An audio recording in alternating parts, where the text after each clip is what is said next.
let's talk about the techniques and each one a little bit. And then later we'll break down further into each technique. The first one is hitting or popping, okay? This is obviously extremely important because without popping, we're not popping. The second one is isolation or waving. I can't just say waving because you could isolate without really waving, so I would just say isolation or waving.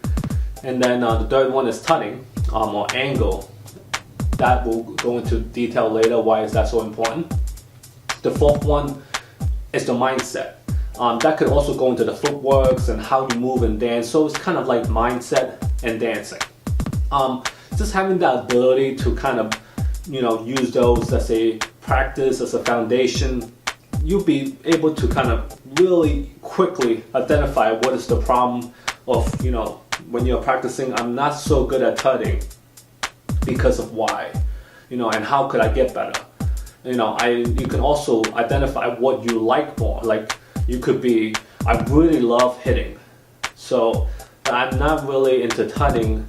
Then the reason could be because you're not really into figuring out the angle, or you're just really not sure if you like it or not yet, because you don't have the opportunity to really dive into it. So be able to practice separate like this at your own home when you're doing your own quiet practice, I feel like it's extremely important. And that's how this idea came about. The Core 4 technique is just really a way to practice, more efficiently. And I think it's a lot of fun. So let's get into more of the detail for each technique.